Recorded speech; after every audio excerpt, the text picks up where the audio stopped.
Assalamualaikum warahmatullahi wabarakatuh. Perkenalkan, nama saya Feptiani Zalifta Pertiwi, NIM 1901020042, kelas 4A2 Akuntansi Pagi, mata kuliah Teori Pengambilan Keputusan. Baiklah, di sini saya akan menjelaskan tentang pengambilan keputusan dalam organisasi. Langsung saja, pengambilan keputusan dibutuhkan ketika kita memiliki masalah yang harus diselesaikan dengan memuaskan. Situasi masalah tersebut yang menjadi masukan pertama dalam sistem pembuatan keputusan. Pembuatan keputusan dengan pengetahuan, pengalaman, dan data yang diperoleh atau dikumpulkan berkaitan dengan masalah. Kemudian, ada beberapa pendapat sebagai dasar konseptual dalam memahami apa sebenarnya pengambilan keputusan dalam aktivitas manajemen pada sebuah organisasi. Yang pertama yaitu pengambilan keputusan merupakan salah satu peranan manajer yang disebut peranan desisional. Winarda 1990. Kemudian yang kedua, suatu putusan ialah proses memilih tindakan tertentu antara sejumlah tindakan alternatif yang mungkin. Sutisna 1985. Kemudian yang ketiga, demikian pula Drummond 1985 berpendapat bahwa pengambilan keputusan merupakan usaha penciptaan kejadian-kejadian dan pembentukan masa depan. Nah, di sini ada fungsi-fungsi pengambilan keputusan dalam manajemen. Yang pertama yaitu perencanaan apa tujuan akhir organisasi, strategi apa yang digunakan dalam mencapai tujuan. Yang kedua, pengorganisasian. Bagaimana pekerjaan-pekerjaan itu dirancang. Yang ketiga, penggerakan. Bagaimana menggerakkan pegawai agar mereka berkinerja tinggi. Yang keempat, pengawasan.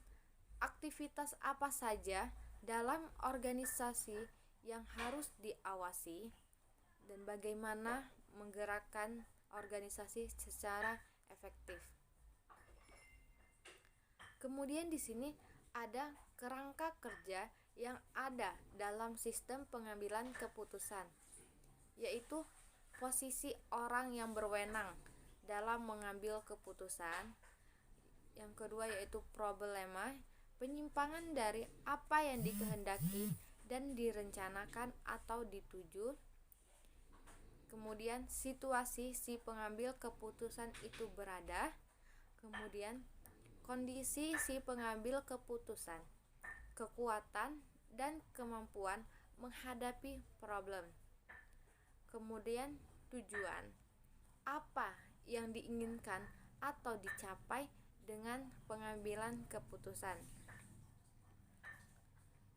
Nah, di sini ada keputusan.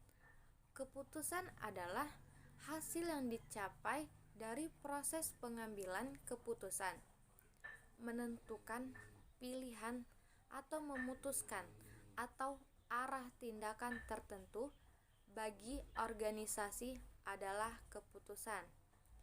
Secara umum, keputusan dibagi menjadi dua jenis, yaitu yang pertama, keputusan strategis, di mana setiap organisasi melahirkan berbagai kebijakan atau keputusan organisasional. Kemudian yang kedua yaitu keputusan operasional yang menyangkut pengelolaan organisasi sehari-hari. Kemudian di sini ada jenis keputusan berdasarkan masalah yang dihadapi. Yang pertama yaitu keputusan yang diprogramkan. Yang kedua yaitu keputusan yang tidak diprogram. Kemudian di sini ada faktor-faktor yang perlu diperhatikan dalam pengambilan keputusan menurut Terry, yaitu yang pertama, hal-hal yang berwujud maupun yang tidak berwujud, yang emosional maupun yang rasional perlu diperhitungkan dalam pengambilan keputusan tersebut. Kemudian, setiap keputusan harus dapat dijadikan bahan untuk mencapai tujuan organisasi. Kemudian, setiap keputusan jangan berorientasi pada kepentingan pribadi, tetapi harus lebih mementingkan kepentingan organisasi tersebut. Kemudian, pengambilan keputusan yang efektif. Nah, membutuhkan waktu yang cukup lama. Setiap keputusan hendaknya dilembagakan agar diketahui keputusan itu benar. Itulah hasil penjelasan dari saya tentang